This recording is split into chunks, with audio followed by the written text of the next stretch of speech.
জয় জগন্নাথ। শুভ রথযাত্রা সকলকে। দেখতেই পেলে আমার ছোট্ট আয়োজন। এবার এই আয়োজনটা কি করে করেছি সেটাই তোমাদের সঙ্গে শেয়ার করলাম। তো সকালবেলা ঘুম থেকে উঠে স্নান টান করে রেডি হয়ে নিয়েছি আমি। আর কর্তামশাইকে যা যা আনতে বলেছিলাম বাজার থেকে সে সবই এনে আমাকে রেডি করে দিয়েছে। আর যেহেতু আমার নতুন একটা সংসার, সেই কারণে আমার মানে ঠাকুরের জিনিস বলতে খুব কম জিনিসই রয়েছে।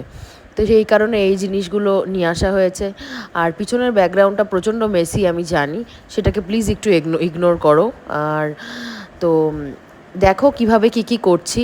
সব ফলগুলোকে প্রথমে আলাদা করে নিয়ে ভিজিয়ে রাখলাম জলের মধ্যে। তারপরে সেগুলোকে এক এক করে কেটে নিচ্ছি। কেটে নেওয়ার পরে আমার যতটুকু সামর্থ্য হয়েছে আমি ততটুকুই আয়োজন করতে পেরে পুজোটা দিয়েছি। ঠিক আছে, এবার অনেকে বলতেই পারো এইটুকু ছোট আয়োজন নিয়ে এত বড় ভিডিও করার কি দরকার, বা হ্যান ত্যান অনেক কথা, অনেক নেগেটিভ কমেন্ট করতেই পারো। নেগেটিভিটি ছড়ানোর মানুষ তো দুনিয়াতে কম নেই। তো যাই হোক, আর তবে আমি নেগেটিভ মানুষদের থেকে এখন অনেক দূরে থাকি, অনেকটাই দূরে থাকি। বিকজ আমাকে যারা ভালোবাসে আমি তাদেরকে নিয়ে চলতেই বেশি ভালোবাসি এখন অন্তত। আর যেসব মানুষ মুখোশধারী হয় তাদের থেকে তো আমি তাদেরকে আমি প্রচণ্ড ভয় পাই, এখন অন্তত ভয় পাই। তো যাই হোক, তো আমার ছেলে তখন পোস্ত ঘুমোচ্ছিল বলেই আমি এত কিছু করতে পেরেছি। ও ঘুম থেকে উঠে গিয়েছিল, তারপরে ওকে ওর বাবা নিয়েছিল। স্নান টান করানো পরে করানো হয়েছে।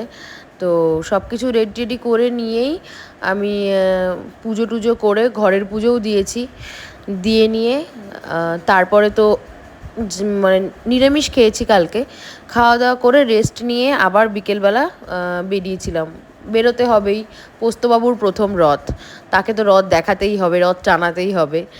এবার সেই কারণে আমি বেরিয়ে পড়েছিলাম, আমি আর আমার কর্তামশাই আর পোস্ত। বেরিয়েই আমরা প্রথমে রাস্তাতে যেই রথটা দেখতে পেয়েছি সেই রথটাই টেনে নিয়েছিলাম। পোস্তকেও দড়িটা ধরে একটু টানানো হয়েছিল, দেখতেই পাবে তোমরা ভিডিওটাতে।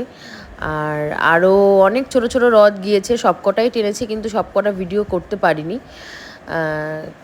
আর আমার মাও ছিল, মামনি ছিল, মামাসোনা ছিল, বাবা, রূপা দিদি, আমরা সবাই মিলেই একসঙ্গে রথ টেনেছি।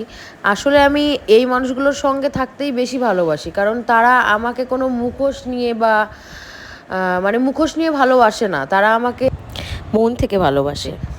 তো সেই কারণে আমি তাদের সঙ্গে সময় কাটাতেই বেশি ভালোবাসি। আর যারা মুখোশধারী হয়, তোমার সামনে তোমাকে একভাবে ভালোবাসা দেখাবে আর পিছনে এক ধরনের রূপ দেখাবে, সেই সব মানুষদের থেকে দূরে থাকাই ভালো বাবা।